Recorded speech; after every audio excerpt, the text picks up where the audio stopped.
find an off-market property when it's off-market? Doesn't make sense. But stay tuned. We're going to teach you about pre-market and how to find these puppies.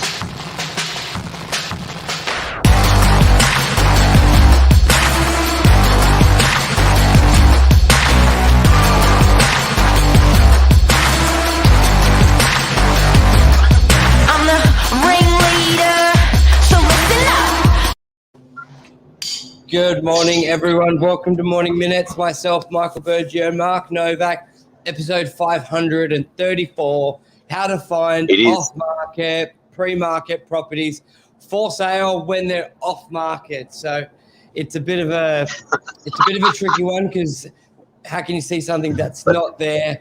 But there are ways, and Mark and I will be sharing that today, because you can basically if it's hard to find, then less people are going to find it, and you may be able to get a better price for a property that you're looking to buy. You may be able to get something that you didn't know that was out there. There's a lot of value in it, and with the increase in social media, we're seeing more and more properties getting sold, not on the traditional portals like realestate.com and Domain. And we throughout the term, we like to use the word pre-market, but off-market, pre-market, before market, all the same crap. Basically means let's get the language right first. Yes. Yeah. Let's get the language right first. I agree. So why don't we use off-market terminology at Novak?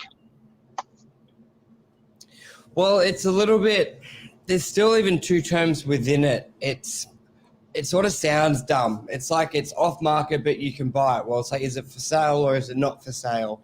So we found pre-market was a far better descriptive term, and a bit of when you're sitting with a client, it's like, this is what we do before, because it's pre-market. So, and we've sort of found that was a much better description term. And to be honest, it's different. I look at off-market as there is no intention to go to realestate.com, and pre-market is you do intend to, but there's an early access, basically. So off-market is when you have a buyer and you walk up with that buyer to a seller's door and you knock on the door and you go, hey. So there's absolutely no intention at all. Not a signboard, not an internet ad on the agent's website, not a brochure, not a phone call, nothing. You actually join up, you specifically go out on a one buyer crusade and you match a seller's property up. That is off market. And what shits me is I see for sale signboards up saying off market. Yeah, like there's a for sale sign in front of the property. That's not off market. It's like, what are you doing? Pre-market activities that we do are probably the best way to explain. And I think a really nice way to also look at it is there's traditional marketing, which is realestate.com.au, auction campaign, domain.com.au, brochures done on the property, photo shoot, floor plan. That's cool. That's your traditional shit. That's in the on the market campaign. Whereas the pre-market is all that stuff that you do like before it goes out to the portals and stuff like that. It's the speedy stuff. So it doesn't necessarily mean it's a destination, but it can be a journey. We go pre-market before we go on the market. So then, for instance, today, Michael, we are all going to see 5 or 6 new properties we've got for sale. And the realestate.com ads haven't rolled out, but our social media in our hands, on our phones, at the property has. That's pre-market. Yeah, and I think with more and more properties being sold this way, buyers are sort of thinking to themselves, well, how do I know? There's no one avenue I can go to. Like realestate.com, you just log in and you see you don't even have to log in, you see all the properties for sale. And let's say if only 1 in 10 properties were being sold pre-market, off-market, and now let's say 3 or 4%. I know Lisa has a huge percentage of properties being sold pre-market. It's like, well, I don't want to miss out on them. So how do I find that? And let's say you're not looking at buying on Northern Beaches, you don't know to come to us. How would you find which agents? Because you can go to an area and there's 2,000 agents, 3,000 agents who are selling property. So like, do you have to call them? Do you have to go see them? It can be an absolute shit fight for a buyer to try and find that agent who's doing the deals, because a lot of agents are not doing that deal. So Mark, let's message to the buyers out there. They may be in a different area in the Northern Beaches, so they can't come to us. Where would you start?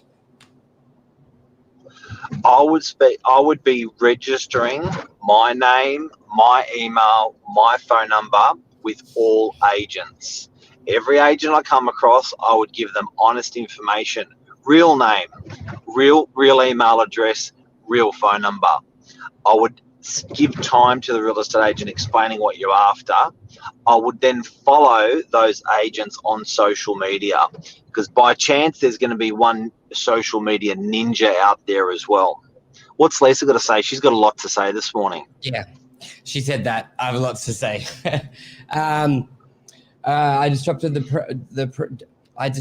the industry doing pre-market, off-market, as I saw there was no options out there for sellers and buyers.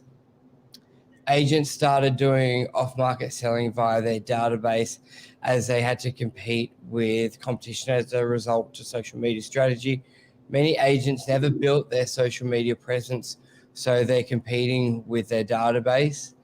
It's not strong enough, though they hit the brick wall quickly. It's true. The agents that are building the off-market strategy on their database only without socials will find it simply not sustainable. Rubbish. It's true, because what changed? Sorry? What changed? Where the hell did this come from? Like, what the hell? Like, where it came like guns blazing. So much stock that's actually selling now pre-market before it goes to realestate.com, before it goes to domain.com.au. What changed? Why didn't it happen 5 years ago? It's just like with the technology, and everyone's very slow to implement. It's just like Uber Eats. That technology was sort of around for a lot. It could have been implemented 10 years ago, or even the QR codes with COVID. There's a lot of stuff out there that just takes a while for it to implement. Just takes one person, a company, to really give it the push, and then it sort of gets the ball rolling. And I generally believe that's what happened with a lot of the social media, because people were already doing it, just not doing it as effectively. Like, people have always, forever, been doing off-market or pre-market, but it may have just been, as Lisa says, to the database. It was just a phone call previously. But then there was this huge tool, Facebook, which nearly, I think, 70% of Australians have it. So it was a bit almost like, it's one of those things that when you see it or it happens, the light goes, why didn't I think of that 2 years ago? It's just like an aha moment. And that's because when you look at other avenues, like realestate.com, it's expensive. Domain, it's expensive. They're great, but they do cost a lot of money. And then when you sit back in an owner's position, sometimes they need a different option, and it was only your database. So then it was just a plug into that. And then it's just, with the amount of people on it, the effectiveness, and it's free, it's one of those things, it's free to try. So I think that's been the audience. The audience, it's free. You see, I think a seller or an agent gets this really friggin' confused, because when you say it's free, it's owned. It's not free, as in a seller. Why wouldn't a seller just throw their property on Facebook and expect the same results? It doesn't happen, because it's like a news channel. If I start channel 16, it's free. set up the channel, off I go. But you've got to build a following, just like a radio station, just like a television station, for people to turn to that channel and watch that channel. So then suddenly when you advertise something on there, it's valuable. Do you know what I mean? So I know everyone thinks, oh, yeah, social media is for free. Anyway, it's not about social media.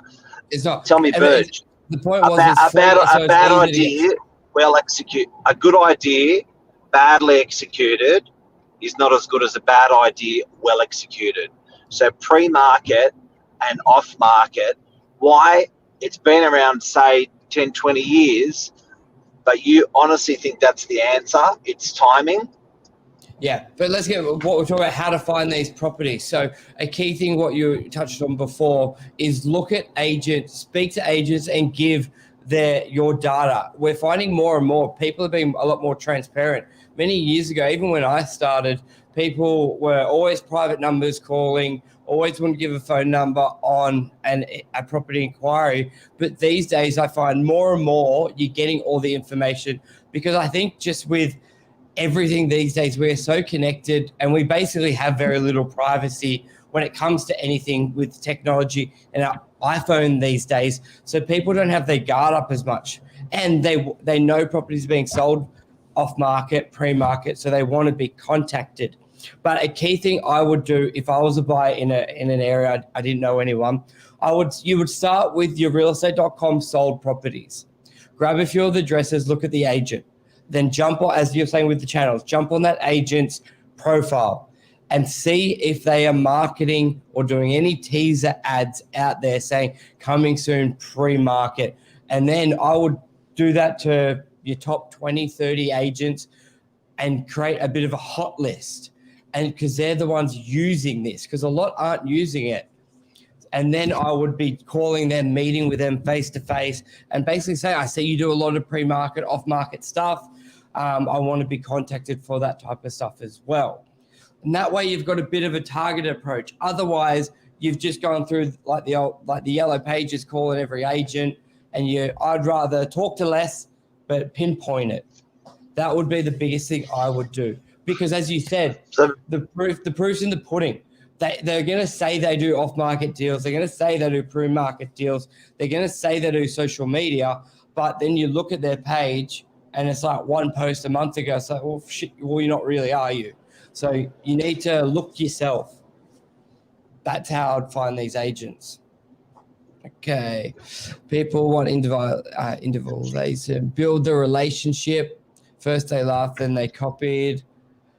Lisa is on the soapbox, fire up. It's nothing to do with VPA. People want options. Social media fingerprints. Yeah, that's a good one. Social media fingerprints. Everyone's page and channel is very unique to themselves. It's massive. It's massive. So I think, look, and also don't forget, if you look at the way we used to do business, was we would walk into real estate agencies' offices, have a chat, see what they got. And the way that we're doing it now is the way we're walking into the real estate office and having a chat with them is digital. It's a digital door knock. So, you're actually start consuming those agents' information, property, interact with them, become friends with them, just like they did 50 years ago, 30 years ago, and 15 years ago. That basic contact with a real estate agent, someone who's in the industry to get those properties, whether you're doing it digitally or in person, just make that contact. I reckon that's the big thing, and it's definitely a polar opposite how shit's changed, compared to just 5 or 10 years ago. So I think also when it comes to selling, Michael, the value of an agent that knows digital is massive. It's just massive. The reach is huge. Yeah, even more so. I'm seeing buyers posting on their social media in the group saying, I'm looking to buy this, I'm looking to buy this. So it's just been a game changer, that whole avenue. But the key thing is for people to have a bit of direction, because we all know you could jump on Facebook and then be lost. 2 hours later, you haven't found what you want because you got distracted. So it's a bit of a minefield with distractions or good old social media. So hopefully that can help buyers find out, because everyone sort of wants to be involved and have the opportunity and get that phone call for pre-market stuff, and more now than ever, deals are being done that way. Anything else you want to add? Pre-market, Lisa, Luke, for the comments. mate. I'd love to add, if this is what it's done in the last goddamn 3 years, what's it going to do in the next 3 years? It's bloody scary. Like, look at the shift. Look at the swing that pre-market has and digital has had in the last 3 years. We've actually, without realizing, we've really educated ourselves a lot. Like the amount of people I see senior that are highly digital at the moment due to COVID. I've just never seen that take up of tech. It's phenomenal. That's right. Thank you, everyone. See you, legend.